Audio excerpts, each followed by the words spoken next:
Let's look at the objectives of this first session, and we're going to be doing here together. First, I'm going to change your life by introducing you to the most powerful ways to improvement in yourself and in your company. Next, we want to preview all the material necessary in order to help almost any company with legitimate and honorable products double revenues. It's just not that hard to do. I've helped more companies double sales than anybody else, and I'm going to show you exactly how that's done. To get you committed to really following a program of constant improvement, that is a key. What most people do is they learn something at one of these events, they come back, they try it, it doesn't work right away, and they abandon it immediately. And the most profound results I have achieved with any client is by not abandoning it immediately. And it requires your vision as the owner of a company to stick to something that intellectually you know is going to work. It's just whether or not you stay with it long enough to make it work.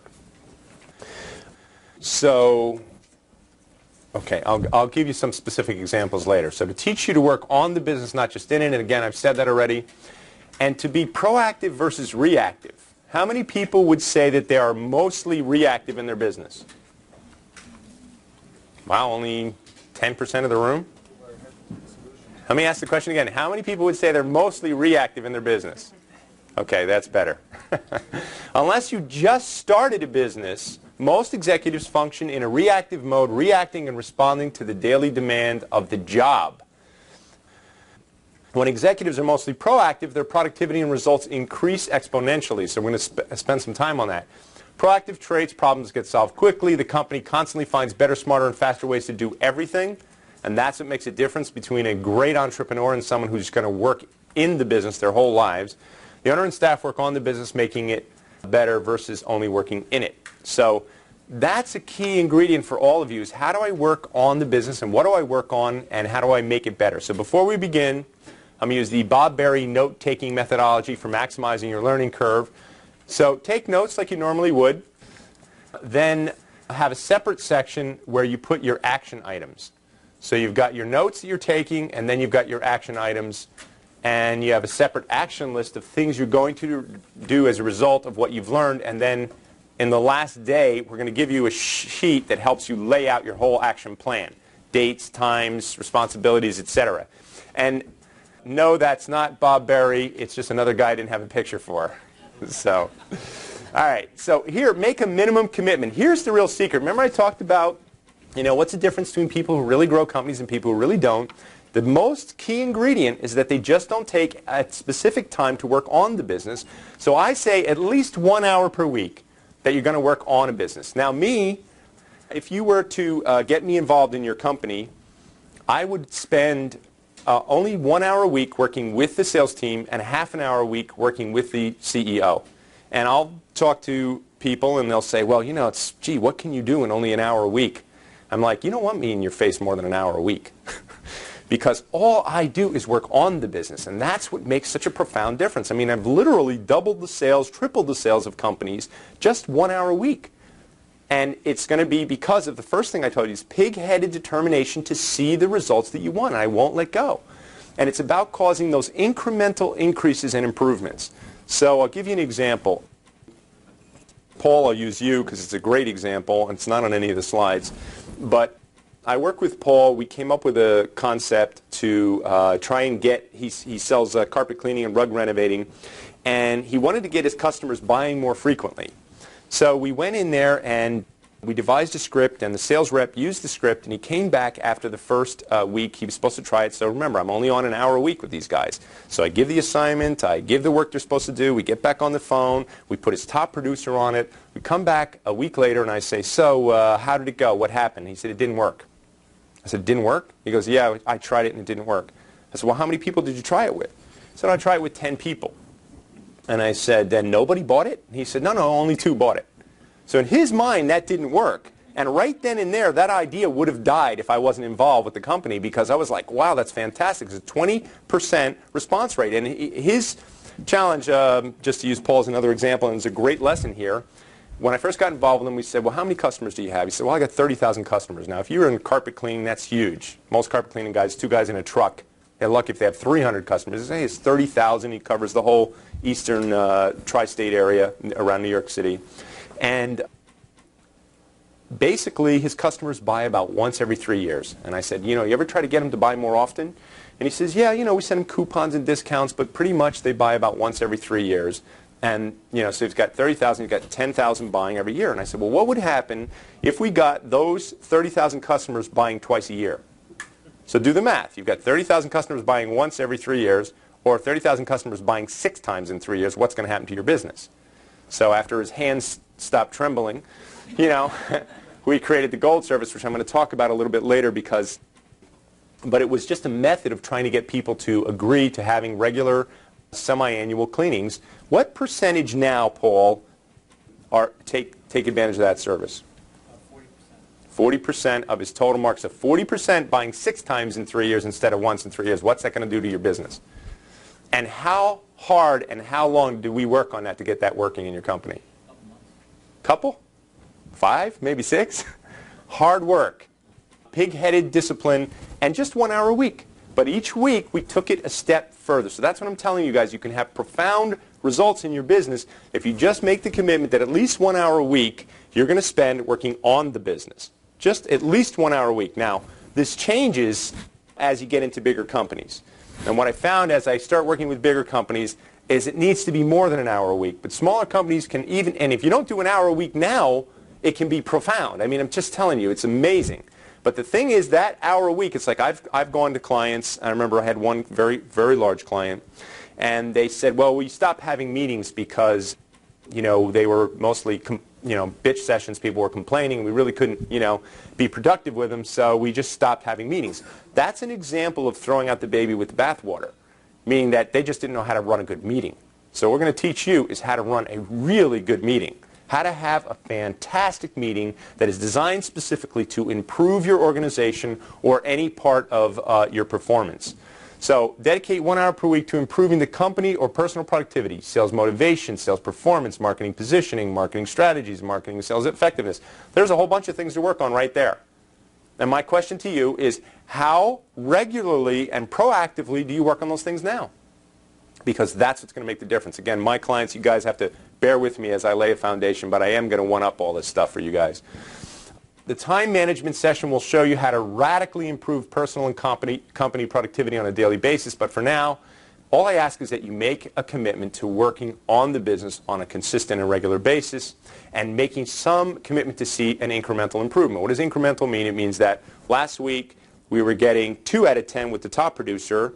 Then we get everybody else to get to 2 to 10, and then we keep working until we get to 3 out of 10, then we keep working until we get to 4 out of 10, etc. Okay, self-study, one-on-one training, and team training. So this is other things we're going to cover is, various methods for self-study. How do you work on your business by yourself? How do you personally, if you want to create change in your one-person army, we had a few of you guys in here, what do you do in that 1 hour a week? It's not like you're sitting around with your staff, you're sitting there with yourself. But let me tell you, if you do that, it's profound. And most of you don't do it now. Everything we teach can be done one-on-one or even by yourself. So there's nothing here that's not applicable even one-on-one. However, the more, the better. So if you have more people, it becomes more dynamic. You get more impact. So why companies need to train, the best ways to train, getting down to it, and then maximizing your effort. This is what most companies do. It's what's called the tribal method of training. Information is passed from man to man by word of mouth. And that's literally like most companies. You go in there and they say, why don't you sit with Betty for a little while until you get the hang of what Betty does. And that's how most people get trained. And that's the worst training method you could possibly use. So the better your training, the better your everything. And that's what you'll see. So companies need to commit, no matter how small, to having consistent and regular training in the company because it's going to improve things. What's your future view? No training, office space available, constant training, your own skyscraper.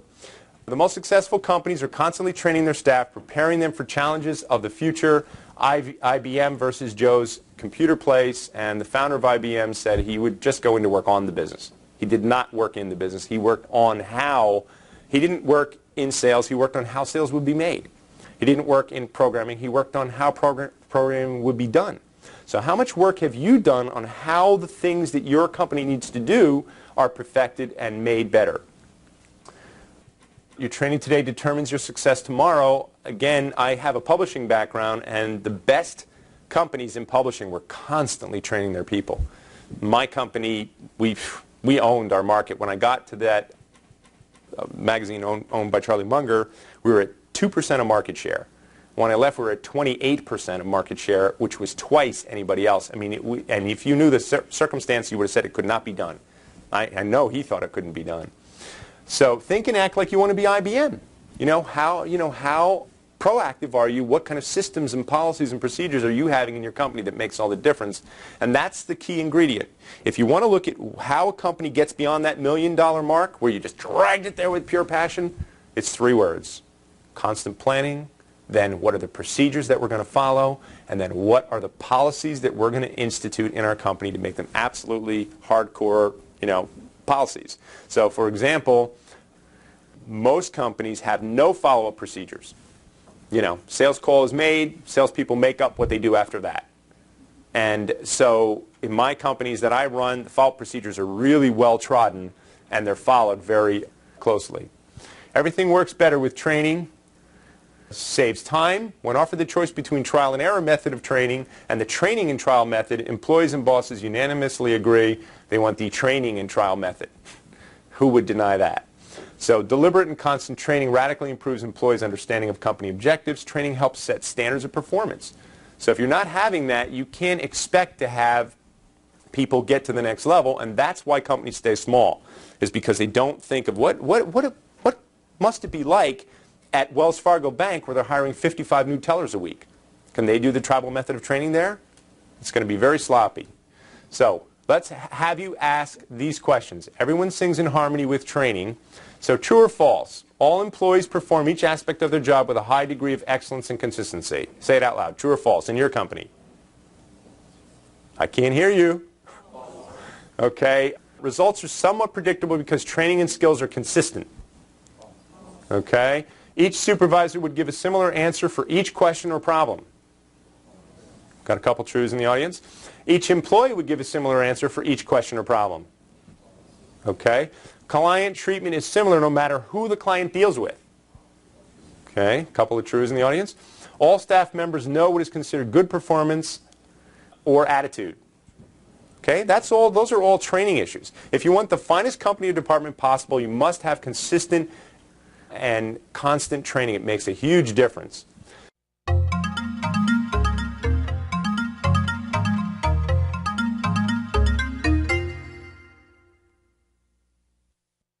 So it sets the standards. All call-ins or walk-ins are handled with great care and in a consistent manner. So if you don't have those 3 Ps down, you're not going to have that. Or is employee activity intermittent, moody, or maybe even indifferent or rude because you have not set the standards through training? People need to know how things are going to be done. It makes all the difference. What's the ideal procedure for initial contact with the client? What are the 6 questions you will ask every single client? What are the 3 follow-up procedures that you will absolutely insist upon? I'm going to work through all these issues with you. I'm just trying to give you ideas to show you that those are setting standards in your company for how you're going to run the company better. More proactive training, the better the everything.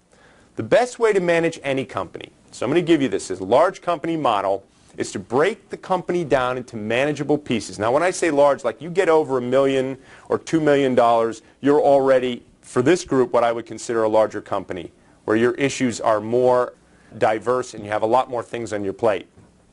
Small company model is the same, but instead of guiding the staff to improve these areas, which we'll cover in a minute, you have to work on them yourself.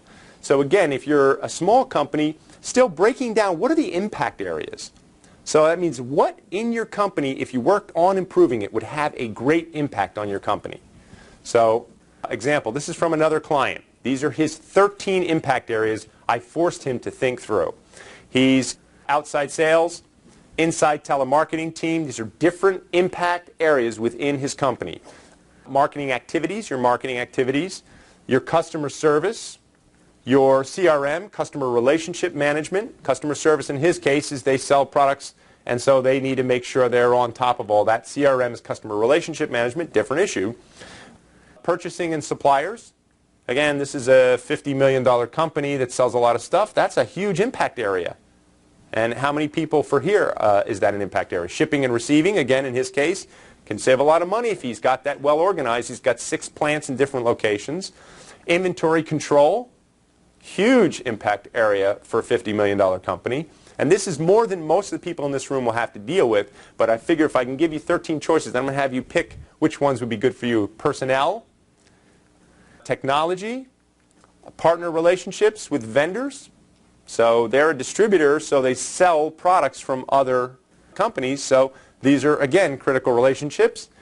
And partner relations with affiliates, export sales, I was wrong, I thought it was 13.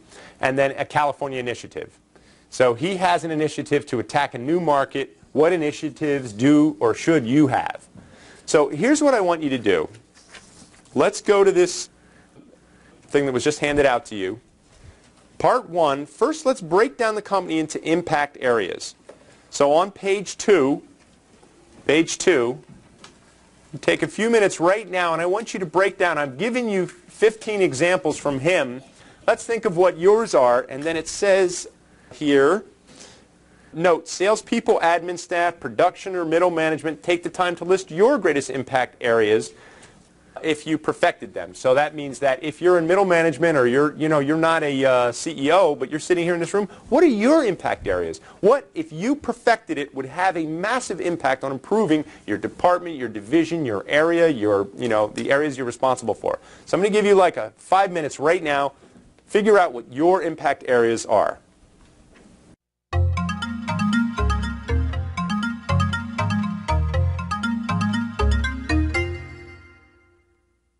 Congratulations.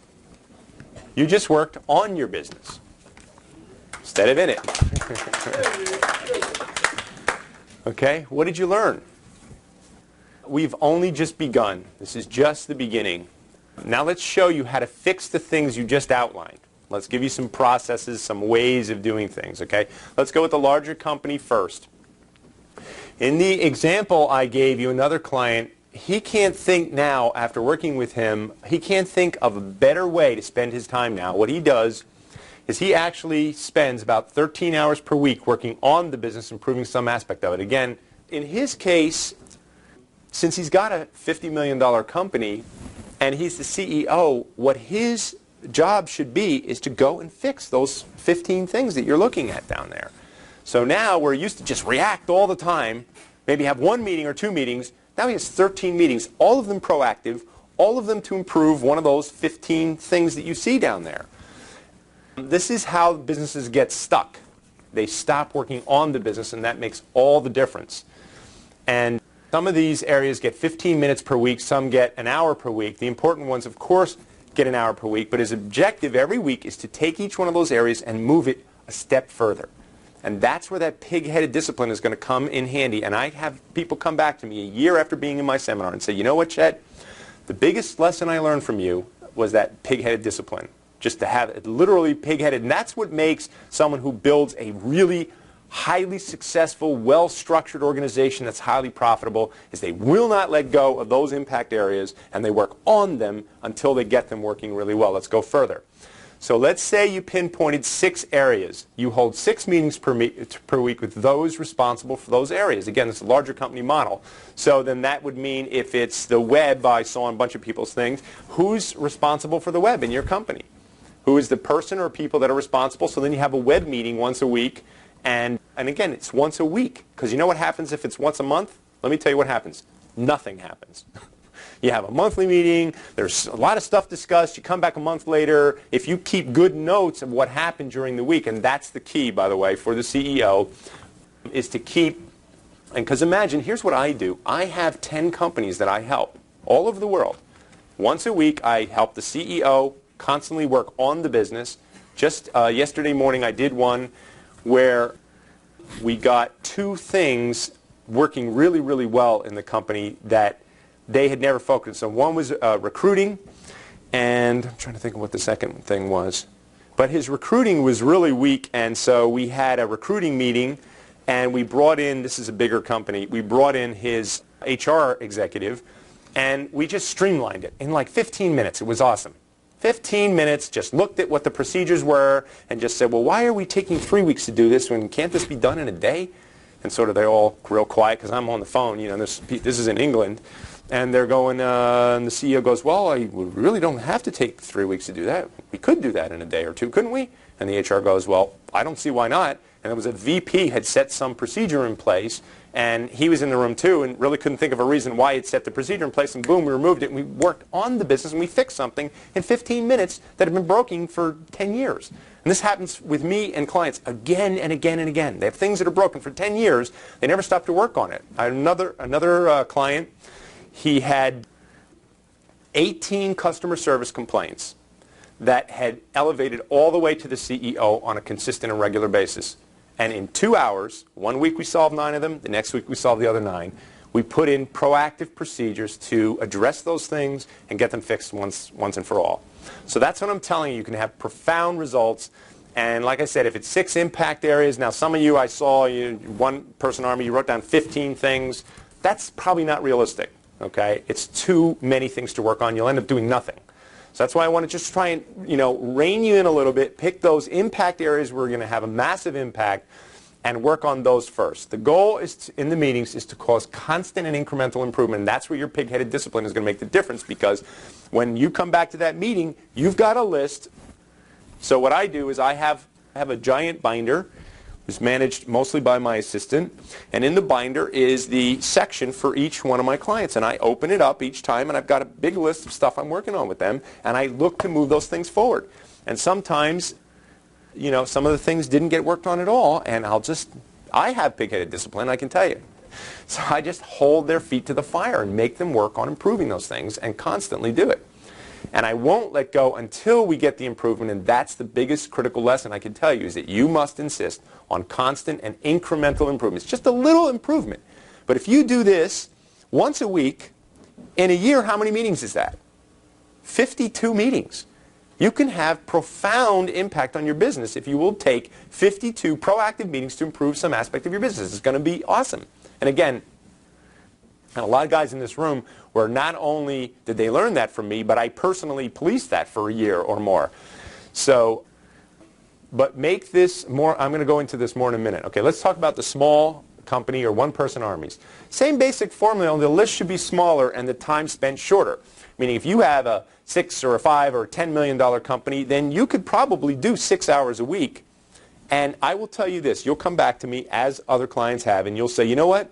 I can't think of a better way to spend those 6 hours a week, because that whole time is proactive. It's focused on the problems in the company. It's focused on fixing them. You tell me a better way to spend 6 hours a week. Is there just reacting to things all week, or sitting down to proactively fix those areas of the business with the people responsible for those areas? For a smaller company, don't have 18 things on your list. You won't do it. You should have 2, 3. I mean, that's it. And get those, and then you can add more things when you get those, because that's going to make all the difference. In fact, in a small company, you might want to tackle one thing, 1 hour per week, period. Just take one thing and make it great. Spend 3 months on it if you have to. If it's your marketing, if it's your customer acquisition, if you take 1 hour a week and you spend 1 hour a week thinking about how you can acquire more customers and adding another method to whatever it is you're doing, in a year you spend 52 hours on building your business. Guess what's going to happen to your business? It's going to improve. Okay. Get your prospecting down to a science, or work on customer service procedures, and make sure you're marketing every single week. Should be every single day, and that's another session coming, but for your one-person armies or smaller companies, there has to be some daily activity to build your business, or what happens is it's the feast or famine thing, and you small companies know what I'm talking about. You work getting clients, suddenly you've got a lot of clients, then you work like crazy, now the clients go away, and you have no clients because you have no process, no procedure in place to go get clients on a regular basis. Some questions to prove my point. Small companies with 3 or less people. Answer these questions. Keep your hand up if you religiously spend at least 1 hour per week proactively improving some area of your business. Okay, so small companies with 3 or less, raise your hand. Now keep your hand up if you proactively spend at least 1 hour a week improving some area of your business. Well, we got a couple of you. You Chet trained? Okay, all right. Okay. The early Chet tapes, okay. Training saves money. Consistent quality training saves clients. It saves sales. It improves sales. It speeds the sales process. It improves client relations. It reduces employee turnover. It reduces stress. It sets a clear path. It lets employees know where they are, when they're on track. So I'm just trying to make the case here that you just have to devote some of your company and some of your time to making the company run like a bigger company, even if it's a little small company. It has a huge. It improves relationships. Supervisors clarify the standards by which employees will be judged. Employees know where they stand and know how they will be judged, so a lot of companies don't have those standards in place. Client relationships improved as everyone is constantly trained on the importance of client relationships. That's another area you could have down there. Here's an employee quote after 3 months of constant training. This is a sales team in Toronto that sold newspaper advertising for a very well-known newspaper up there that I did a turnaround on. And after 3 months of continuously training, this sales rep says, "Oh, I get it now. We're supposed to build relationships." And it was like so obvious to me in the first training we did, and here we're 3 months later, and they just got it. And that's the point.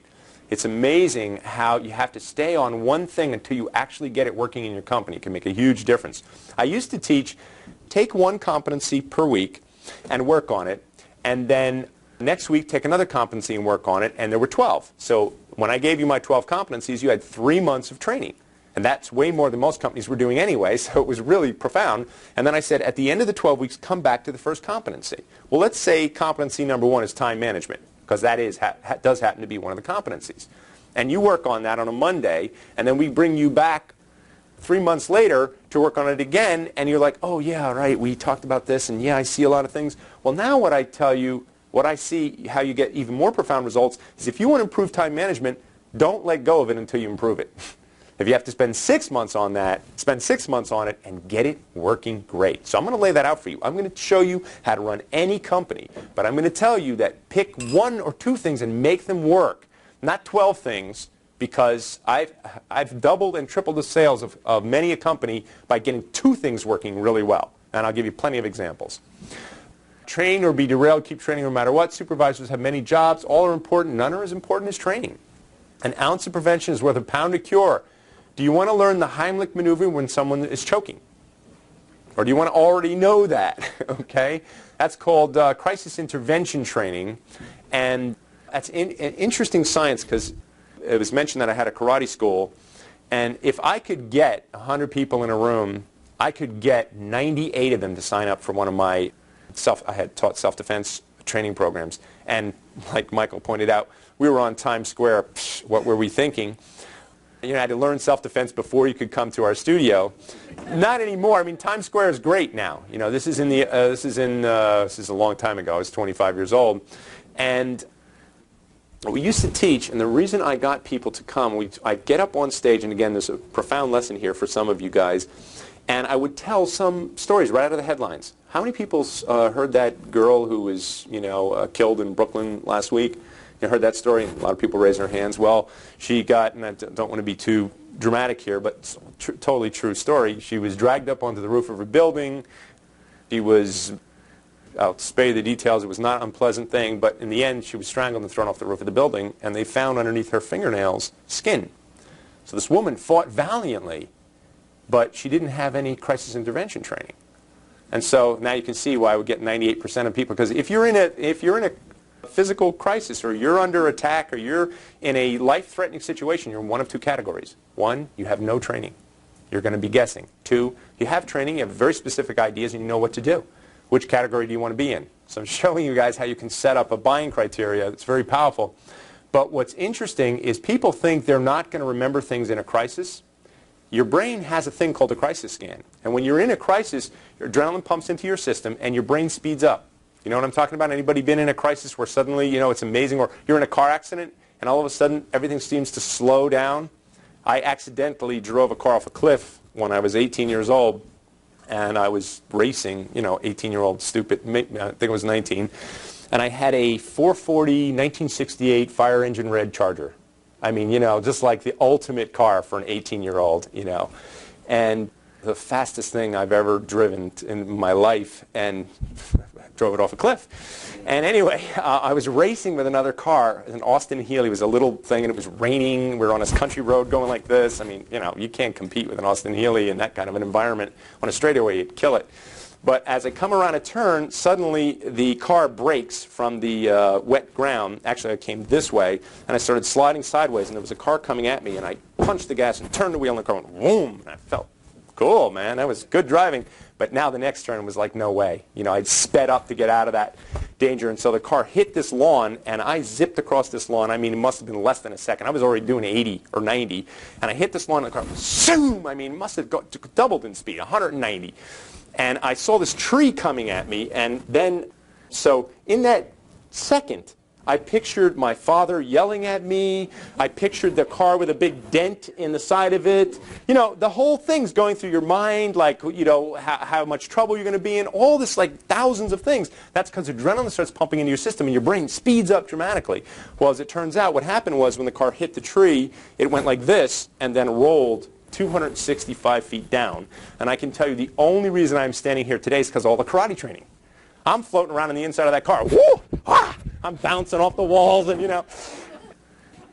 Anybody else would have broken every bone in their body because your tendency in a situation is you stiffen up. You'll crack your neck, your arms, your legs. But karate training, you know, you learn how to relax and, you know, don't fight resistance. And so I just relaxed, and I'm floating around on the inside of that car. I'm bouncing off of things, and I felt my teeth knocked out, and I felt the big chunks of, you know, blood. I felt blood running down my head. Turns out it wasn't my teeth. It was sand from the inside of the car. My teeth were fine. I didn't even scratch one. And there was no blood. It was water from somewhere in the car. Not a scratch on me. So imagine the guy I'm racing with. He sees my headlights go like this over a cliff. He knows I'm dead. So he's, and it's a friend of mine, he's laying on the lawn crying, and I come running, I mean, you know, again, adrenaline pumping in your system. I'm leaping up, I come over the edge. My car, my car. It's like, your car? Forget your car. I thought you were dead.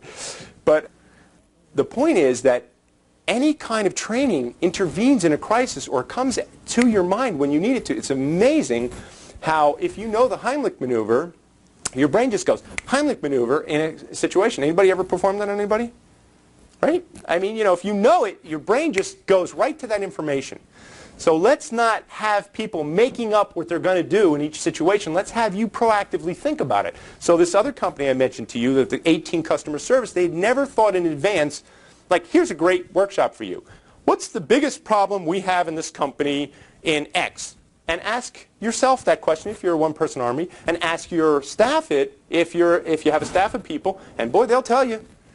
It's amazing how many people now in Japan, it is a requirement to give at least 2 suggestions a month in order to keep your job. In this country, you get in trouble for it. Right? Most companies, we have that culture where, you know, we don't want to hear your suggestions, bucko, you know. Well, that's the opposite of what you want to try and create in your company. You want to try and create an environment where anybody feels they can give suggestions on how to improve the company. And then don't just ignore them. Sit down with those people and say, okay, that's a great suggestion. That's a great problem you just brought up. How do you think we should solve that? It's profound. It is really profound. So make time for training. This is a woodcutter story. Woodcutter A cuts wood all day. Woodcutter B kept stopping, and at the end of the day, woodcutter B has 3 times more wood than woodcutter A, and he says, you know, how could this be? You know, you were resting all day. He said, I wasn't resting, I was sharpening my saw. So the moral to the story is take time to sharpen your skills, your tools, your resources. You're going to be more productive. So here's the best way to think about training. Repetition is the key to master level skills. The design of this program is conceived as simple. No one gets good at anything without repetition. It's just the same things over and over and over. So karate requires tremendous discipline. In the early stages, you know, you're standing there doing this, and then at a certain point it gets pretty exciting. My son just joined the tennis thing, and he's frustrated because he's not getting better. And then you guys know that you just suddenly start to get really good, and then it gets really exciting when your skill level becomes profound. So obtaining master level skills in any of these golf, tennis, sales, phone skills, it's about picking up, you know, how many ways are there to swing a golf club? You know, this is the right way and the wrong way, and how many thousands of times do you have to do that to get to the right way? So here's a graph that illustrates it really well. That meeting I mentioned, the 0 to 100 million, was an epiphany for me because at the time I was running 9 different companies, and I was in a totally reactive mode, and I was only 29 or something. I was just, you know, working 15 hours a day and every weekend. And so I got an epiphany of how to run a company really well, and I came into my office and I taught this thing on a Monday. I'm going to teach you guys exactly what I taught my staff. But here's master level skills. Here's the lowest level of skills. Here's most people with most skills. Most people have average skills in most areas, right? If you have some area of expertise, you're a great tennis player, you're a great golfer, you're a karate master, if there's some area that you have become extremely proficient at, it's because you worked at it. You don't get to be a master by being average. So I taught this program on a Monday, and you saw an immediate improvement. And what happened was on Tuesday, people came into me and they said, I did the things you taught us on how to manage our time more effectively, and I got to tell you, I had the most productive day perhaps of my entire career. You will all say the same thing if you apply the 6 principles I'm going to teach you in the next session, okay? But then, by Friday, almost nobody's doing any of it. Has that ever happened to you? You come in, you introduce some new thing to your thing, everybody tries it, they even see it works, and then by Friday nobody's doing it. Why? Because it takes time and pig-headed discipline to create change and growth in any organization. So what would happen is, here's where you started, and then you had an immediate improvement in skill. The drop-off is huge. It's just straight off, and then you have some permanent skill. So if you stop, when you go back to your offices and you try to implement some of this stuff, and it doesn't work right away, you'll think about some of it some of the time, and you'll have some permanent skill remains. But with me, again, pig-headed discipline and determination, I just taught the program again, and then the skill went up. The fall-off is not as dramatic. Here it went straight off. Here it's fall off a little. More permanent skill remains. Taught it again. And that's how you're going to get to master-level skills, is to pick areas that you feel, if you look down at that list of those 15 or 6 areas, you're just going to have to keep going over those areas again and again, and one day you will turn around and you'll be like, boy, we're really good at that. So that's my big contribution. Repetition is the mother of skill. An ideal training program will be designed for repetition. That's what it's all about. So just how serious are you about your company? Are you playing a business, or are you taking care of business? Because again, that is the key ingredient to building a great company, is working on it, not just in it. Number 1 essential of victory. Sun Tzu, Art of War. General Sun Tzu in 2000 BC wrote this book called The Art of War, and it was revered for, virtually centuries. And James Clavell, who wrote Shogun, thought it was had such great wisdom, he translated it into a business book called The Art of War. And it was on the bestseller list for like 5 years. It was huge. It was mentioned in movies. You ever see Wall Street with Michael Douglas and Charlie Sheen? It's mentioned like 3 times in there. Art of War, Chapter 6, And they would spout it off. Well, the number 1 essential of victory, according to that book, and I totally, wholeheartedly agree, here it is, and forgive the sexist overtones, but there were no female generals in 2000 BC. It's, he will win whose army is animated with the same spirit throughout all his rank. I have a huge manufacturing client in England, and when I first got involved, they saw me at an event, the CEO approached me, and so I got involved, and what they call the co-managing director, not the managing director, he wanted no part of me, did not want me in there, and yet this company was in deep trouble. I mean, they were, going into the red, like falling like a rocket ship. And so the CEO was kind of removed from it. He hadn't been involved in it in years, and a very wealthy family, and didn't want to be involved in it neither. So when I got involved with them, I started doing the 1-hour workshops, and 3 months later, and the whole company divided, because the co-managing director wanted nothing to do with the whole ideas that I was bringing to the table, and I'll explain a little bit this more later. But he just emailed me this week and said, now that the programs you brought in are working really well, the whole company is united, and even this fellow who wanted nothing to do with me fought all the way, even tried to undermine me in places, is now completely on board, and the whole company is pulling in the same direction, and they are moving out of the red, baby. So number 1 essential of victory, get your team animated with the same spirit throughout all its rank. Let's get everybody on the same page, moving in the same direction, and that's what those weekly meetings will do. They will get you moving in the same page. So how do you get all your troops animated with the same spirit throughout all this rank?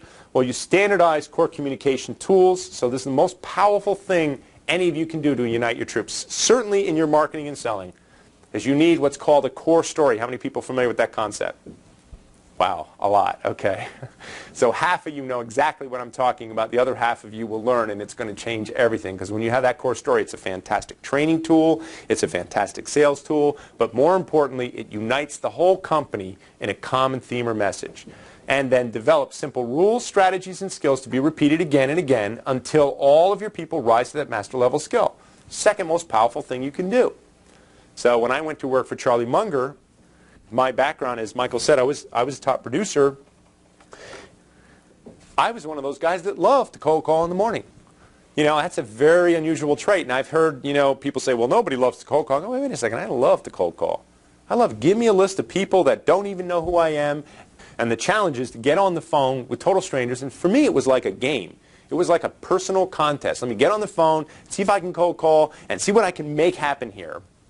And so then I went to work for Charlie, and he had these magazines and newspapers and trade shows. I got one little magazine to start with, and then I ended up with 9 different pieces to work on.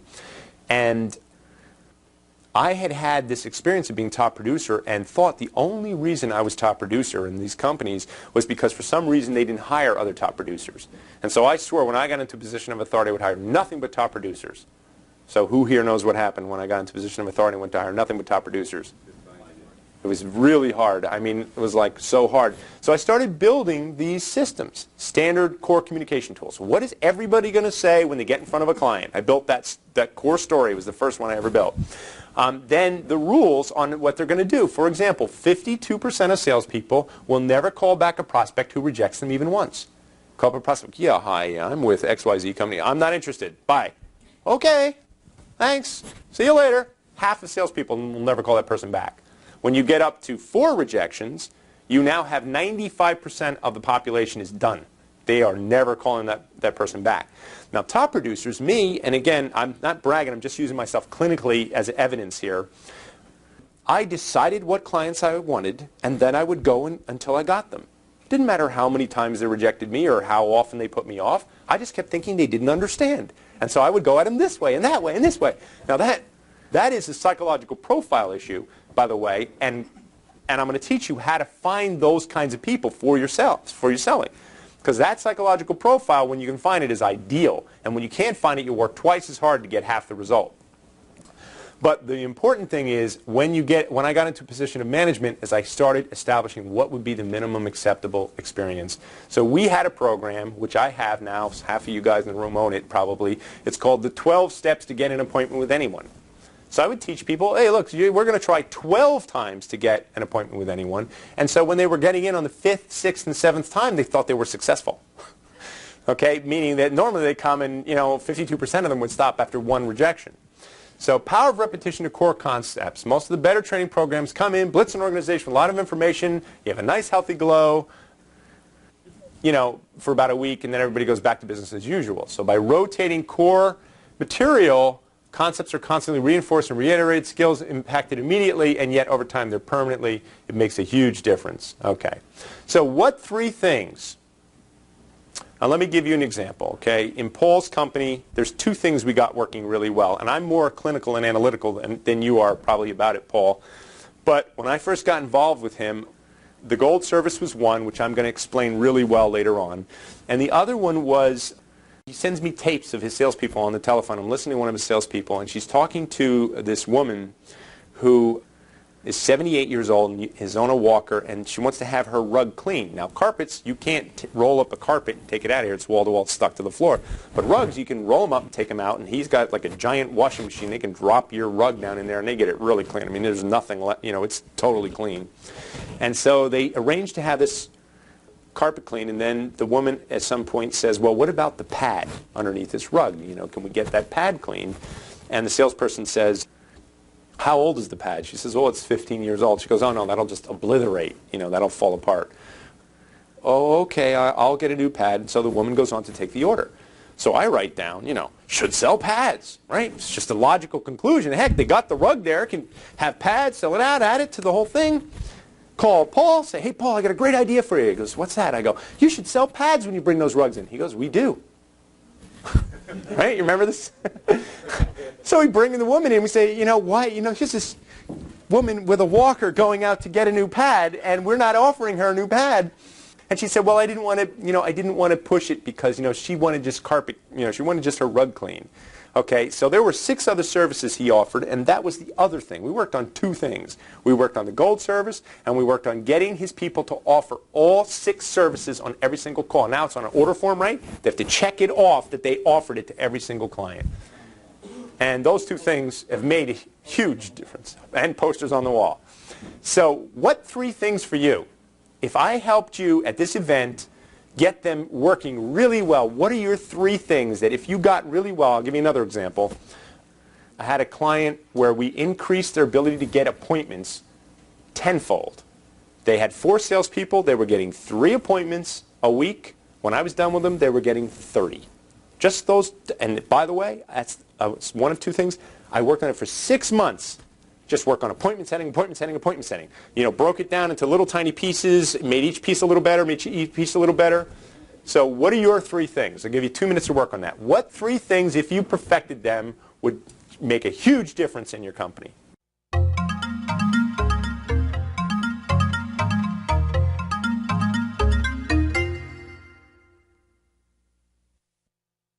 Regular meetings forces better internal communication.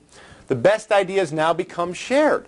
And it's amazing how, here I was, top producer of every company I ever worked in, and no one ever asked me what I was doing. And my psychological profile is I was so willing to share that. You know what I mean? Some guys might have been like, I'm not telling anyone. I was like, I would have organized a seminar to teach it if they asked me. They never cared, So when I finally got into a position of control, it was just, it was like dolphin finding the ocean or something. It was like exactly where I belonged. But having those meetings make everybody have the best ideas become shared versus only being used by the person who created it. Forces managerial staff to be more proactive, to think more, plan more, prioritize, and get a better focus. The entire company begins to sing in harmony. Team spirit, internal confidence improves. I mean, there's so many impacts from having better training. So if you want to have, perfect sales attitude, there's a great thing to work on. Time management, great strategic thinking, great telephone skills, great sales skills, great follow-up skills, great presentation skills. That's that process of going to that master level skill. That's where you ultimately want to end up. And so having those 52, even for a 1-person army, what happens is this could be you or your people with an idea here, a concept there, or this could be you where you've had 52 1-hour proactive sessions, and it's just a huge difference in what happens to you and your staff by doing that. And all of this stuff starts to cross-reference. So everything that you work on helps everything else. So this just shows if you wanted to do a session on creating strong visuals to communicate something, that could then be used to help you get appointments. It could be used in your selling process. It could be used in your follow-up steps. So everything sort of interacts with everything else when you're having regular, consistent meetings to improve the company. It just becomes very, very powerful. So when beginning a training session, again, it's a larger company model, people should be told what will be covered, how long it will take, how the information will be covered, the objective of the session, and the obtained skill or knowledge that you hope they will gain. Okay? And you know what I'd rather do here? If you look at the next page of this, actually I skipped this exercise and I really wanted to have you guys do this. It says, now answer the following questions about each of those areas and make it true or false. So this is the first part of working on the business. If false, put the area to be worked on. So in other words, if you look back, you outlined your main impact areas, right? Let's now look at those areas as a comparison to each one of these things where it says all employees perform each aspect of their job with a high degree of excellence and consistency. List the areas where this is not true. So what I'm trying to do is get you to build a little work plan here. So this lists at the bottom of page 2, you've listed the areas you need to improve in your company. And then going from 3 to 4 and 5 is the exercises of which one of these things are you going to work on that you can't. You ask this question and the answer is no, it's not true. So if you put your website as an example. It says all employees perform each aspect of their job with a high degree of excellence. That might not be applicable. If it's increasing your ability to get appointments, and you don't have very consistent rules that apply there that you know are going to be effective and you know work, then that needs to be listed in here as something you're going to work on. Is that clear to everybody? So look at your impact areas and go through on page 3 and 4 and list them. And then page 5, let's go to 5 for a second, says if you were to now break down your company into manageable chunks, what are the key impact areas you would work on weekly in order to improve your organization? So I've already kind of had you do that. And then how will you work on them? So I want to get a commitment where you actually start to think through how you're going to work on them. Now, let me just give you another rule for working on the business. It should always be early in the week. Because if you gather your staff and figure, well, let's put it on Friday, that's a slow day. You bring everybody together, and on Friday they all get together and they look at the areas. By Monday, nobody remembers what happened on Friday. So working on the business needs to be always on Monday or Tuesday, because then you have the momentum of a whole week, or Wednesday at the latest. So if you look at how you would actually work on breaking that company down and work on it, so to build yourself a little bit of a schedule right now. Okay, so let's work through these 3 pages. How are you going to work on that? Let's make some decisions right now. I used to spend, when I ran the 9 companies for Charlie, I had 2 days of meetings every week. And it changed my whole life. I came back from that 0 to 100 million conference that we put on, and I sat down with my staff. I actually sent out a memo, which I'll tell that story a little later, and it just changed everything. I went from working like a dog, working every single weekend, 15 hours a day, to proactively fixing every single thing in every one of those divisions, and I was able to double sales again for a 3rd year in a row once I got the hang of working on the business. So let's break it down and decide when you're going to work on these things, and let's even give it each a period of time, because you can't work on the business all the time. You do have to work in it, especially you smaller companies. So let's not get crazy, but let's decide right now. Is it every Monday from 3 to 4? Is it from, smaller entrepreneurial companies, it can be from 5 to 6 when the phones shut off. Larger companies can have administrative staff, and I have a lot of companies now where I'll call, including very famous ones, where I'll call and you'll get a recording saying we're in a company-wide meeting right now. So they will literally stop everything and work on the business to make it work better. So go ahead, move to that last page and make some commitments right now. What you're going to work on, that should be the top thing, at the top of 5. List those 4, 5, 6 areas, and don't get crazy. You don't want 13. You won't do it. And then commit to how you're going to work on it.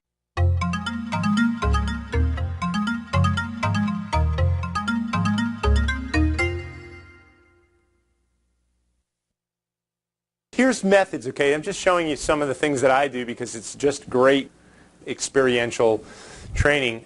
This teleconferencing workshops, teleconferencing makes it so easy for large, widespread groups to get together. I lead 10 mass teleconferences every week with clients all over the world. The one I did yesterday, we had 45 salespeople from England, Scotland, Ireland, and the U.S. on a teleconference. And we get on the calls, assign a workshop to get an idea, and then drill down with the participants. It's really powerful. We hot seat activities that we wish to improve, and you would not believe how people want to skip the details, yet that's where the real improvement can be found. So, if I get on a hot seat and I say, okay, so I did one yesterday. I'll use that as an example. I say to the sales guy, okay, so... And I've got their call reports, too, which we're going to talk about. But I've got a sales guy in front of me, and I'm on the telephone, and 45 other sales guys listening. I go, all right, we sent out 23 letters for you. How many have you called? I've called 9 of them. And how many appointments did you get? I got 6 appointments. Can anybody here get 6 appointments from 9 cold calls? Well, when I'm finished with you, I will show you how you do that. Because I worked those guys over in an iron headlock to get them to that level. I worked them over so hard that they can't make a mistake now. You cannot get one of their salespeople on the phone and trip them up and find a mistake they make when they get an executive on the phone. Now, most people, when you're trying to get an appointment, the initial reaction is always no. So my question to you is, how many different ways do you have to get them to say yes? In this company's case, we created 6 comebacks, 6 things to say when the executive is trying to turn you down, and each one makes it sound even better and even better and even better. So these guys are so well, I'll use the term, Chet trained now, because I've worked them over so hard on how to get those appointments, that this guy got 9 managing directors, because it's in England, that's their equivalent of a CEO. He got 9 managing directors on the phone, and he got 6 appointments. So what do you think I want to know? Why did the other 3 say no? I can't understand that. So I work on the 3 that said no. And we're drilling down with him. And he wants to skip the details because he, first of all, does not want to be hot-seated with 45 of his fellow sales guys working. He don't want to be hot-seated by me. You know what I mean? So, and then we took, so that was the first thing. And he only called 9. So what happened to the other 14? So, oh, I didn't get to them yet. And when the letters go out, they went out like, 8 days ago. So you waited 6 days too long to get to those other 14 because they've already forgotten who you are and they forgot about that letter. So, that's what I'm talking about. It's like, putting in those procedures, and then this is just a great way. What's wonderful about this conference, who has the conference calling company? Okay? I want to talk to you. I do conference calls with companies all over the world, and I got news for you. Any client of mine in this room probably is buying another conference service, and I must have sent 200 companies to this conference service because I talk about teleconferencing as a way to do workshops. I talk about teleconferencing as a way to do training. How many people are here because they were on a teleconference training program with me or Jay Levinson or one of my other speakers? Half the room, okay? So definitely, we want to talk to you, and then when I mentioned that as a method for generating clients, let's find out a little bit about what you do, and you'll get hundreds of clients like this other undeserving firm that's never rewarded me not one bit for sending them 200 clients. In fact, doesn't do a good job in servicing me, is it? Okay, great. So the hot seats are really powerful because that's where I'm drilling down and I'm going into the detail. And okay, so what did you say? Well, I said, and like I said, you can't trap this guy up very well because I've worked him over so hard. And when he's role-playing with me, he's doing even better than he actually did with the CEOs because now he's in front of the guy that taught him what he should be saying in those 6 comebacks that we created over several months. 6 different ways. I have had 50 Fortune 500 clients. You know how I got them? Personally, got on the phone, called the chairman of Wells Fargo Bank, Carl Reichert, personally went tit for tat with the guy for 10 minutes with him turning me down 6, 7, 8, 9 times until I wore the guy down. So that's what I'm talking about. How much can we procedurize it, and how much have you guys worked on that? What's your process? Because it just makes a huge difference. Webcasts can even be used if you want to use the visual aids, and we've got a company in the room that can do that for you. So, by the way, how many people saw the webcast Jay and I did? That was pretty cool, huh? Although there was so many, unfortunately, it was hundreds of people all at once, so there was some of you had some glitches. But really, really compelling stuff. Okay. 2-person workshop. Workshop 1, assign a question or a problem to the individual, let them think through their answers, and open up the topic for discussion. So workshop means that you're putting something on the whiteboard, and we're going to work on it. Now, here's the cool thing I want you guys to understand. We pick any one of those challenges, and let's pretend that you guys all work with me. I'm CEO, and you guys are my staff, and we've just come up in this group right now, you and me, me and my staff, we've come up with 22 challenges we face in our company. Let's take one of them. Let's put it up here on the board. Okay?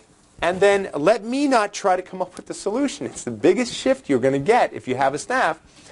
Or again, if you only 2 of you.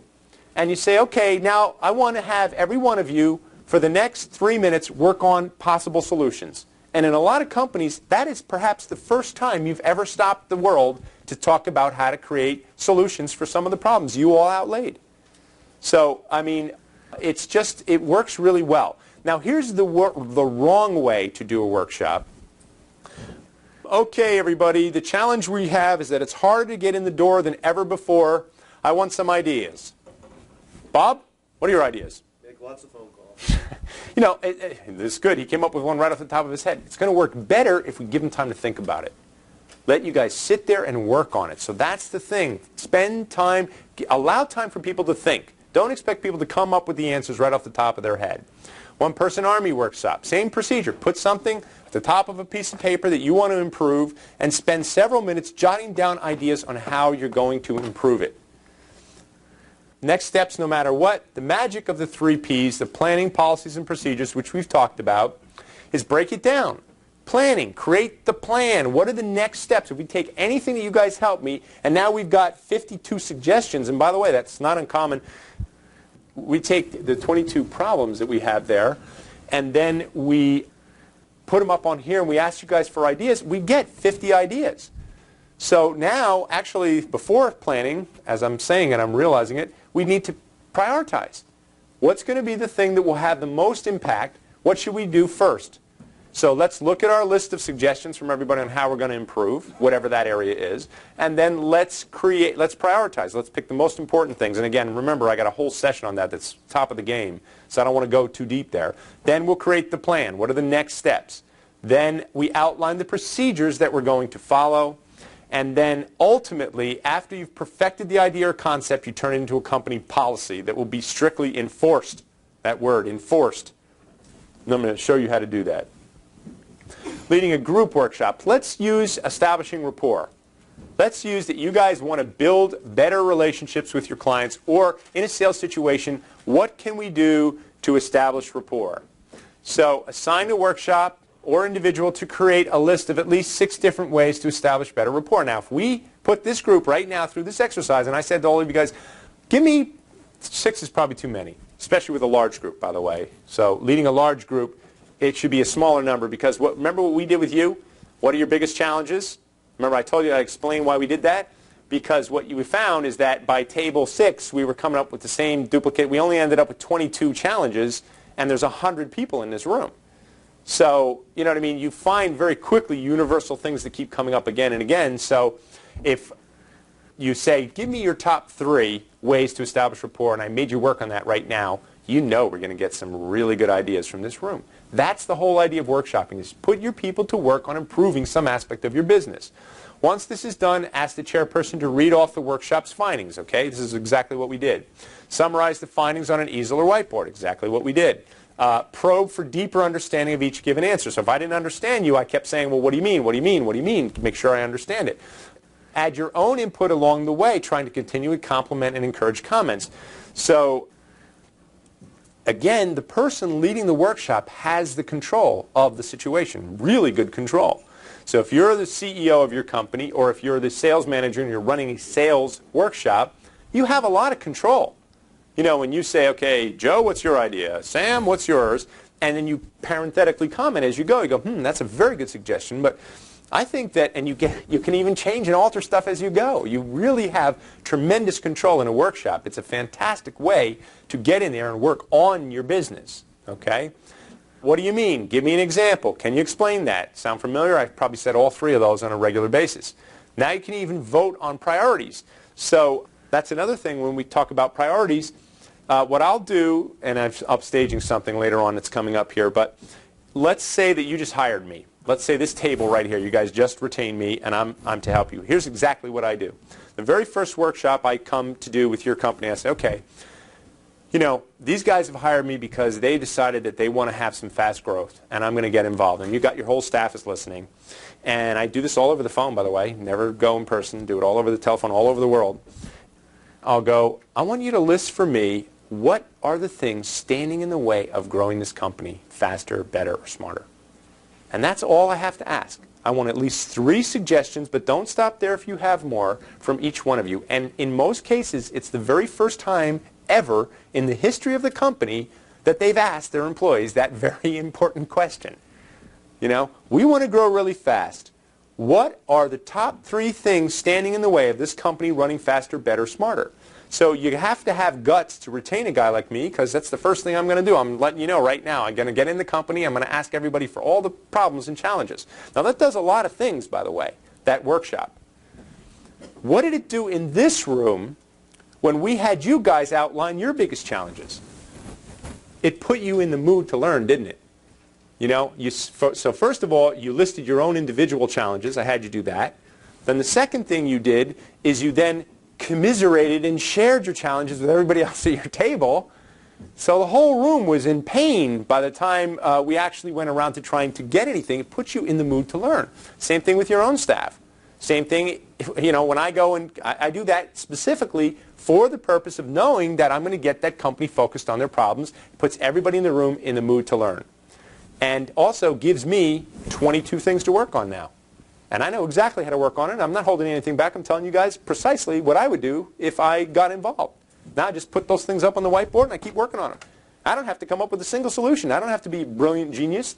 I just got to have the intelligence to ask you what some of the solutions are, and we'll get some great ideas out of every single one of you. So it's very powerful and very dynamic stuff. So at a retail chain that I helped, they grew to 60 stores and he had put people on the spot workshops. That's where you go, I want a suggestion right now. Come on, think of one. And he's a very dynamic fellow, CEO of a $100 million company. And he would just put people on the spot. And also, he would sit down every year, and he would try and think of his 18 strategic initiatives. And I'm like, his name is Alan. Alan, if you get your store managers involved and we ask them what they should be working on, I bet you're going to get way better ideas than you're ever going to come up with. And he's like, you're probably right. It was like profound, you know, it was amazing. The owner thought he had to come up with all the ideas for improving his group. You don't have to. Let me relieve you of that responsibility. If you have, you know, anything more than 2 or 3 people, you can sit down there. Don't work so hard. The only thing a senior management person has to bring to a meeting is their judgment. That's it. You know, if you got a staff of people, just bring in there, just ask good questions. And then, you know, create the environment where they can give good ideas. So like the worst thing you can do is to chastise someone or criticize someone, and I've had this happen in clients, well, they'll go, that's a really stupid idea. You know that won't work. No. And it creates an environment where nobody wants to share. And so I tell people, no matter how stupid the suggestion is, you need to act like, good suggestion, thank you very much. You know, having trouble implementing, ask your staff how they would do it. You know, if there's something you can't get implemented, Paul, how many times do we ask your guys, well, guys, how can we make this work even better? You're going to get some universal concepts that will help solve problems, just like right now. This is universally applicable stuff that helps you solve problems. You understand? So then, you know, now we're going to drill down and drill down and drill down, but that doesn't mean that that solves a specific problem. Later on, we're going to get into very specific problems. In fact, almost every one of the challenges you guys brought up, if not every single one, will be addressed during the course of these 3 days by one or more of the experts in many different ways. So those are tools, and now when you go to solve those problems, you're in a very good position to do so. The real power of workshops is just stopping everything and working on the business. First workshop I do, already said this. Now, Scott Holman's going to do 2 sessions, but neither of them cover this steps to implementation. And I've souped this up big time over what he teaches. But he built 2 companies to $100 million, and at the height of the first company, he was hiring 55 new people a week. Who here in this room could hire 55 new people this week and get them integrated seamlessly in their company? And before you answer, and next week hire another 55 and do it again? Anybody? We got 1. It's amazing. I need to interview you, find out what you did. But that is a very rare skill, and so, but, you know, that's what Wells Fargo does. You know, they hire 55 new tellers every week, and what they have are lots of systems and procedures and policies and plans and great training. It's all laid out. So what would you have to do in order to accomplish that? Have 8 regional offices with 100 employees in each, operating at 500 separate locations. Have everyone singing in perfect harmony. It takes the 3 Ps, but you have to be pretty darn serious. And most business owners aren't serious enough. So if you're not spending time working in it, we already said that. So here's, if we look at some of the things that you've now laid out as things you need to get fixed in your organization, and actually, I'm thinking about it, this would have been better after we had the tactical aspect of you want to improve your selling, or you had picked some tactical things. But I think you got enough stuff to work on. Let me show you. This is Scott's 6 steps to implementing anything with my extra 8. So it's kind of a blend of, this is how I get things done in companies. And I've had the privilege of working with 50 of the largest companies in the world, where you want to talk about challenge to implement is incredible. And then hundreds and hundreds of smaller companies where it's way easier. Because most of the companies in this room, if I sit down with you and start working every week, we can have huge impact in a very short period of time. So number 1, develop a conceptual solution or procedure. So this is, let's say there's anything in there you want to fix. It's your cold calling, or it's your, we had some people trying to reduce a cost in manufacturing, or it's your customer service procedure, it's your cross-sell or your upsell or your, you know, your cold calling. Just any area that you wrote down as some area. These are the steps to how you actually create implementation in your organization. We say conceptual because it's not proven. In the beginning, anything you develop is just conceptual. So Paul and I, when we went to implement the gold service, in his company, it was purely conceptual, and we had their top producer try it out, whose impression after the first week was that it didn't work. Remember, I already showed you that. So, and we just kept tuning that thing up and tuning it up and rewriting scripts, and every other month we asked his staff, hey guys, how can we get this to work even better? And they'd give us ideas. And in the beginning, not one of them wanted to do it, by the way. Not one of them wanted to have anything to do with that gold service. They were super resistant. Generating referrals is an example. So you would develop a conceptual solution or procedure for generating referrals. How many people have a really good, highly functional, standardized referral procedure in their business? One guy who is afraid to raise his hand. Two, I'm sorry. Okay. The step I'll add to Scott's step is that you can do workshops as a way to polish and implement. So you can get that idea from other people. So, and again, if you're one-person army, you sit down and say, let me see, now I'm going to give you some really good ideas on generating referrals. So don't worry, you don't have to come up with every idea, but it's just a great idea of a workshop. And then getting your team to give you ideas on, hey, how do we do this? What should be the conceptual procedure? Again, if you help create the world that you live in, you adapt much faster than if somebody tells you what you should be doing. Agree? Okay. Number two, leader personally performs a procedure or task. If you want to fail, go ahead and skip this step. Having the staff simply do what you say does not give nearly the same insight as you doing it yourself and figuring it out. Again, small company model. You know, if you're a Fortune 500 company, you don't normally, as the CEO, step in and do a cross-sell or an upsell, but you pick what I call champions. Who's going to champion this idea, and that person accepts the emotional responsibility for making that idea effective in the organization. The leader has the biggest picture. Now, in Scott's case, he would personally get in and perfect everything, and that's how he knew no one could pull the wool over his eyes about anything, because he personally had tried everything that he was saying would work, and they couldn't tell him, oh, that won't work. He said, well, you're wrong. I've done it actually, out of the 16 times I've tried to do the upsell, I've done it successfully 9 out of 16 times. So you must be doing something wrong. Let's get in there and find out what it is. Okay, hands-on involvement at every level enables the leader to create the 3 Ps with certainty. Document step-by-step procedure or process. Spell it out. Scripts, procedures, activities, expected results. Make it so 50 new hires could come in today and everything would be clear by them following your 3 Ps manual.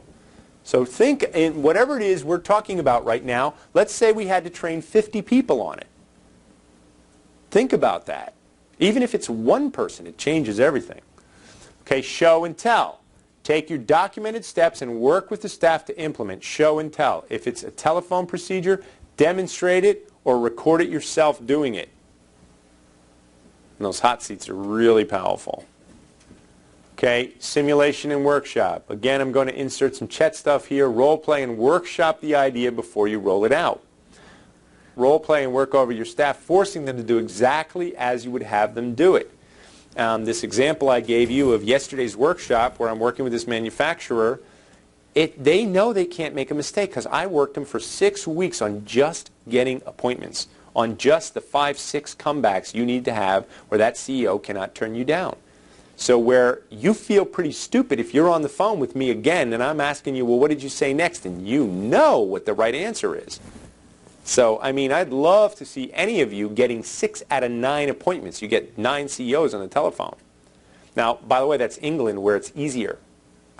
To my delight, all my stuff works better in England because they don't have the aggressive sales natures that we have here. My stuff works great here compared to not using it. But in England, it works fantastic.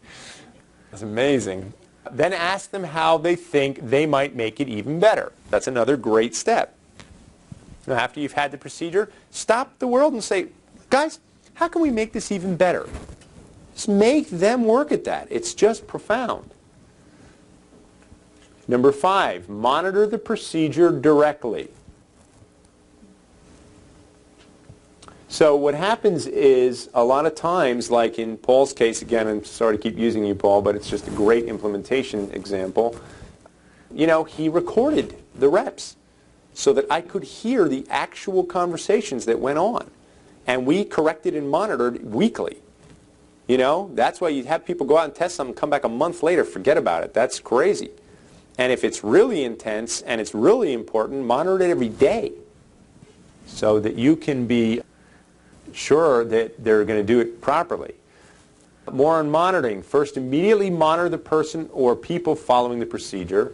Think of yourself as a military leader training your troops in the importance of hand-to-hand combat and survival. Do you want to have your person trying to figure that out when they get into battle? Or do you want to role play the heck out of that so that when they get into battle, they are really, really ready? The last seminar I did, there's me on the website, there's a shot of me kicking some guy in the head. And we brought up a guy out of the audience, and he holds a gun on me. And then I say, now, if I move, if I blink, if I do anything that makes you nervous, what I want you to do is just go bang. So he's got this gun on me. It's right in my face. And I go, and I take the gun out of his hands, and he goes bang. And I have the gun now. It's you know.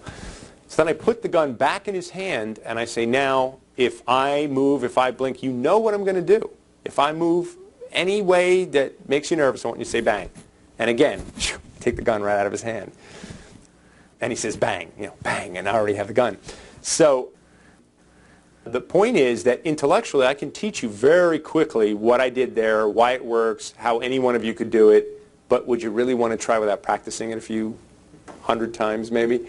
So, you know, that's one of the keys is, you know, practice that thing, rehearse them, role play it, you know, make sure everybody's really got it before you start putting people out there. Let's see. Second, randomly but consistently observe and correct the procedure. Again, now you have trained your soldiers and they are in combat. The mistakes they make could cause lives. Don't you want to correct and monitor at every single turn? And number 6, measure and reward the outcome. You must measure intently. People respect what you inspect, so you need measurements. And the reward comes last, after the bugs are out, but it is critical. Set very specific criteria. Do not reward for the same standard of performance, meaning that, you know, you want to reward for improvement on the model, not for the same model. So I've seen, you know, I'll talk people into doing a reward program. They go back and create a reward program where if they did the same thing they did last year, they make more money. Well, that's not a very good CEO thinking there, is it? Okay, make a big deal out of the reward process. I learned that when I was 19 years old. My first sales job was at a furniture store, and the CEO of the company would come in and give away $100 to the top producer, and $100 if you met your quota, and $100 for top spiffs, and that means the lamps and the end tables and things on the floor. So you had the potential of hitting 3 $100 bills, and he would shake my hand. Well, I'm giving it away. I won it every month. But he would make such a big deal out of it that I would kill myself not to be the top. Anytime anybody even got close to me, I'd work 3 times harder. Not even for the $100. It's just I want to be the guy that was getting all that recognition. So people will work really hard to get the recognition. When I was really young, one of the jobs I had during one of the summers was selling Kirby vacuum cleaners. Anybody ever do that here in the thing? And they used to sing. You know, talk about your first meeting where you go in there and you're like a 19-year-old, you know, hippie who just cut his hair. And people are singing, well, he's a Kirby man, shake his hand, shake his hand. You make a sale, they would sing and shake your hand, the whole group of them. And it was just really corny, but, you know, it gave you this feeling, you know. It's really powerful stuff. Additions to implementing. When trying to create real change in an organization, you have to help everyone, including yourself, define, outline, and intensify the pain of not fixing it. This is what the first exercise did. Put you guys in pain. You know, let's talk about your problems, because now you're really in the mood to learn.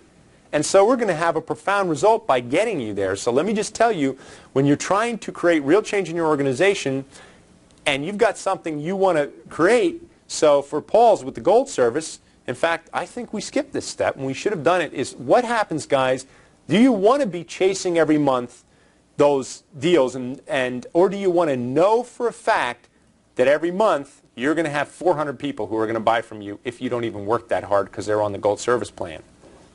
So that's my challenge to you, is like you have to put, the first time I did a Fortune 500 implementation, I went in, conducted an audit, I came up with these great ideas to help the company. I presented to the CEO. He thought the ideas were terrific. He was really impressed and felt he had spent my first Fortune 500 client's $360,000 fee, felt that he had spent his money really well.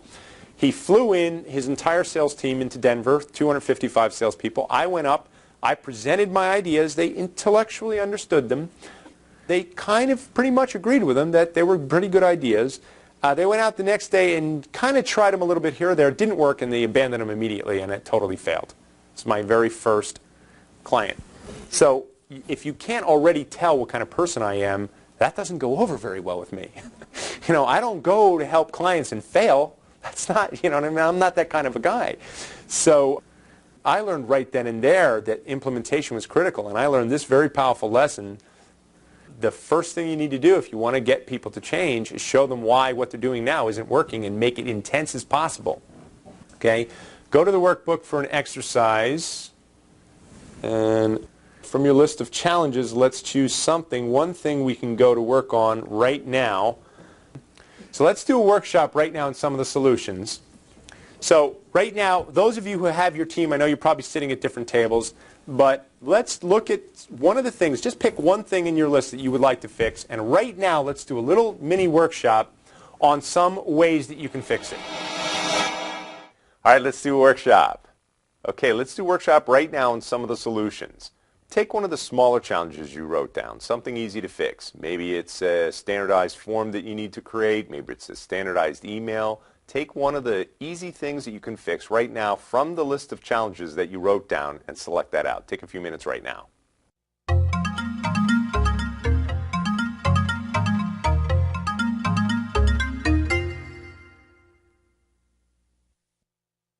All right, with your team or by yourself if you're one-person army, I want you to write several possible solutions. Just go ahead and do that right now.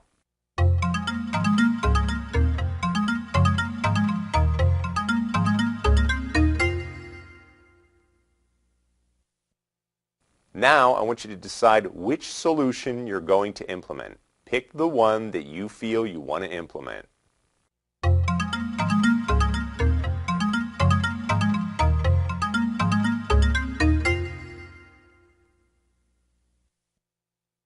Now that you've decided what solution you want to do, I want you to prioritize.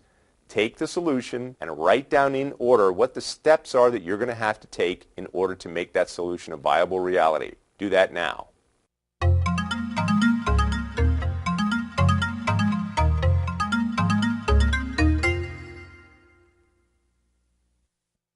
Okay, now, as a really good exercise, let's look at the pain of not fixing it. What has this thing caused? What are the problems that you're having? What are the problems compounded? How bad can they get? How long do they last? How much are they costing you?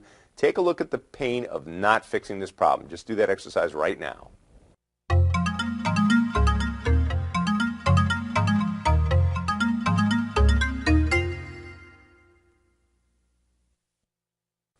Now that you've prioritized, you should have a good list of the tasks required in order to fix your problem. If you don't, take a minute and do that now.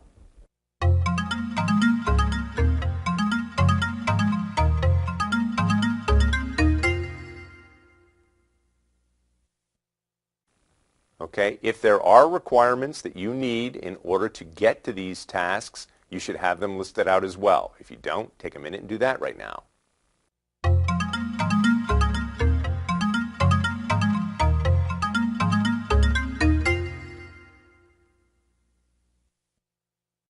Now assign ownership. That's a very important step here. Who's going to take the ownership? If there's 2 or 3 tasks involving 2 or 3 different people, you have to assign who's going to take the ownership. This shouldn't take more than 30 seconds. Do it now.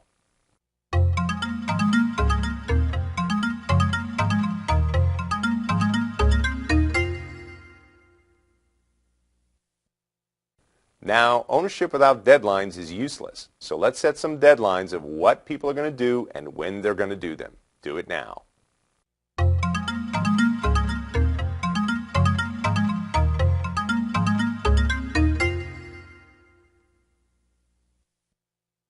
Now, with most solutions, as I've already said throughout this series, you have to test them. You can't obviously do that right now, but just know that that's going to happen. And then also you have to monitor them to make sure that they're being properly implemented and that there's no mistakes in the implementation process. And then you have to create the formal procedure once you find out what works.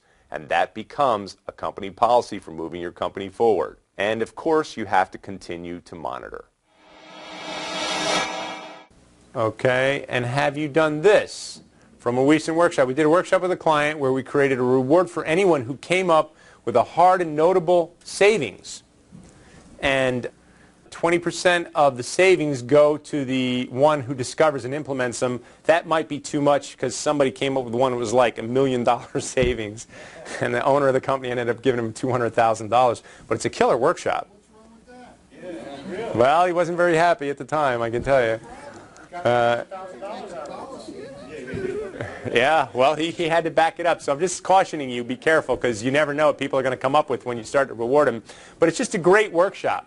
You know, and the thing you have to understand is anytime you save money, it's pure profit. Meaning, you know, most companies operate on a 10% margin, so if you want to add $100,000 in profit, you have to get $1 million in sale. But if you save $100,000, you drop $100,000 in profit right into your pocket. So it's, again, just a great little workshop for you is to add that to the, you know, we found 5 significant ways to save money. It was really impressive. And there were a lot of silly suggestions, too. You know, put the Coke machine over here so we don't have to walk as far. I mean, silly little things. But there were some really big concepts, so it's a great one. First impressions are everything. A new employee's first impressions are the most powerful. What kind of first impression are you making on new employees? And this is what makes the huge difference in how well your company is going to run. Are you setting a tone of excellence? Are you stressing the importance of the client? So here's a new hire meeting a new well-established employee that says, we say the client comes first, but it's a bunch of hot air. And this guy's going, what have I done? So, you know, I mean, there's procedures for bringing new people into your company. It makes a huge difference. You need first impressions to an employee. Here's the orientation process you will go through. This is what you will learn, and this is how much time we will spend learning it.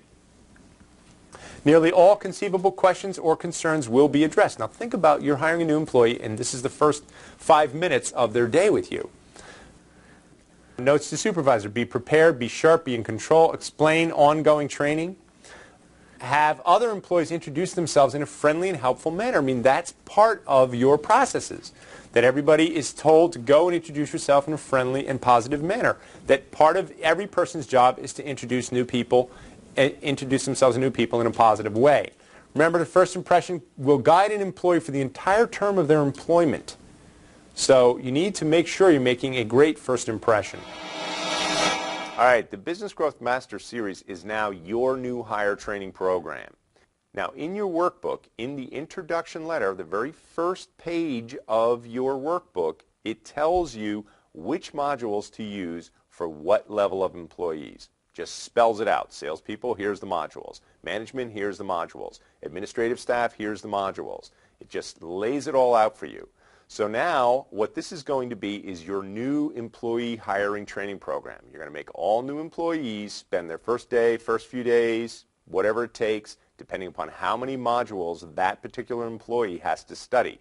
And remember, you have tests. There's tests for before they take the module, and there's a test for after they take the module. Now, if you look at big companies, this is the main thing they do really, really well, and that entrepreneurial companies do really poorly. So you now have a new hire training program. Now, what happens when every employee on your staff has been trained with at least the basics of the Business Growth Master Series is that you now all share a large common pool of knowledge that helps the company communicate at a higher level, that helps all employees perform at a higher level. So that's standard. That needs to be the #1 thing we do with all new employees. And the more formal you can make it, the better impression you're going to make. Okay, let's go back to the live event. The other thing about training is to make it fun. Harvard Review article declared that only 10% of the population are natural learners, the people who look forward to learning. That means 90% of the population only learns because they have to. And serious, I'm not kidding. Some people are here in the room because they love to learn and they're learners, and I tend to attract those guys as my clients, so Again, I want to acknowledge my clients, because you guys are here because you're perpetual learners. It's your natural nature. And other people are here because they have to. They have a problem right now. They have, they're not, business is bad, things are slow, things aren't working, So I'm telling you, you need to be one of those people who learns for the fun of it. Those people are always on the cutting edge. And it says, since 90% of your staff are reluctant to take time to train, you must make training fun, interesting, and stimulating, and you must also make it mandatory.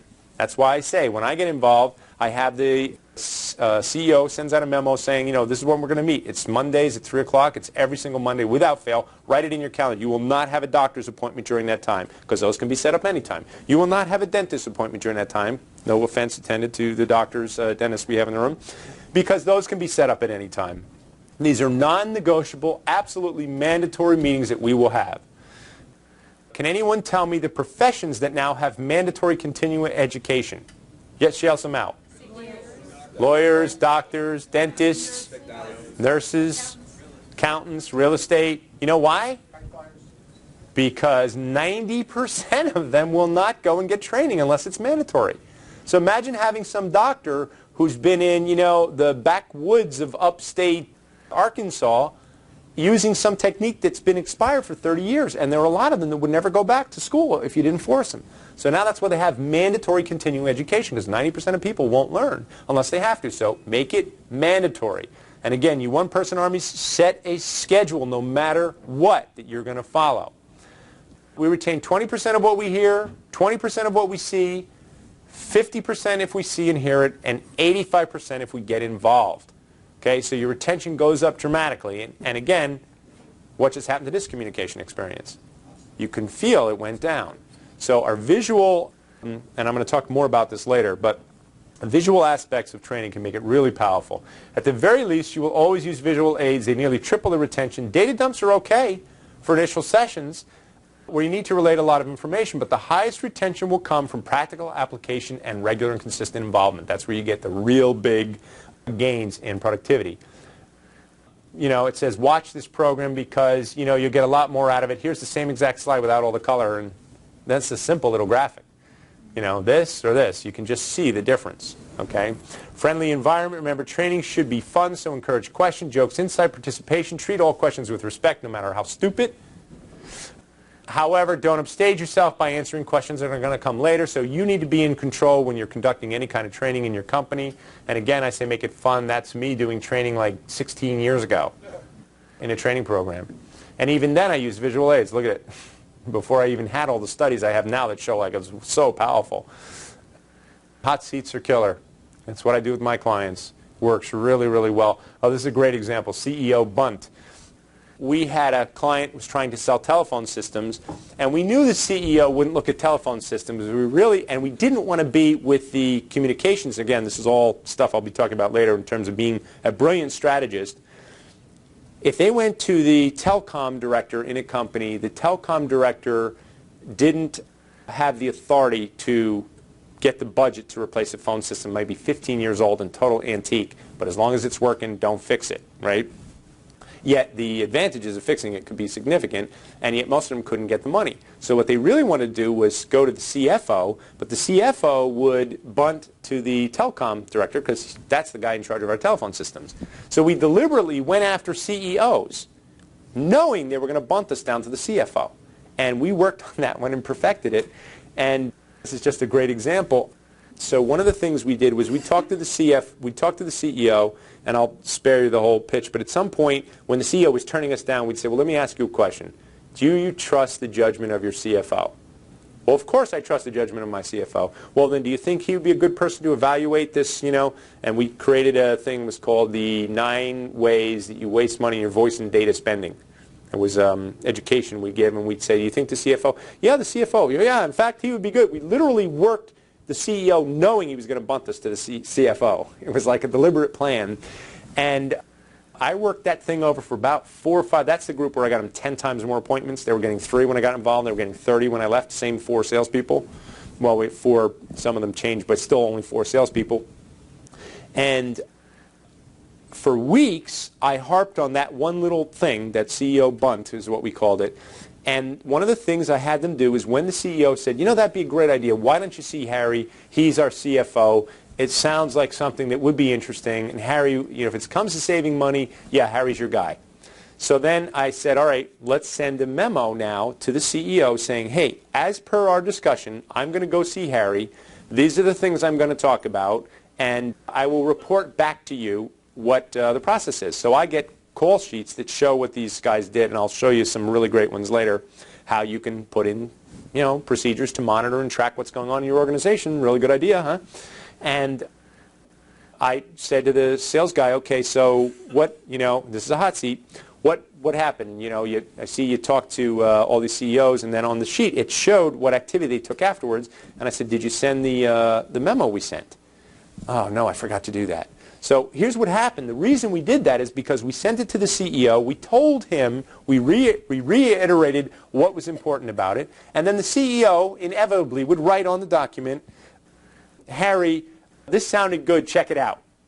It was like, you know, it was a guaranteed meeting with the CFO. And he would pass it through the inter-office memo to the CFO, who would often then call my client to set an appointment. So, you know, we put it right in the document. And it took me like 3 weeks of harping on this team on that one little procedure to get that thing implemented, and then also beating up the owner, saying to him, what are we doing on the phone again here where you haven't implemented these? And that's how you guys, that's how you go from 3 appointments to 30, is those little tiny details and hot seating the people in your company to make sure they improve those little tiny things, and you get incremental improvement. And, you know, 30 appointments a week later, it had a profound impact. Test before and after, that's a really great way. If you're having training in your company, is to create tests. Before and after, little spot quizzes. I have a spot quiz in my company for every area I train the staff on. The 6 steps of time management, the 12 steps to get an appointment, the 7 steps to selling, the 6 questions we will ask every single prospect.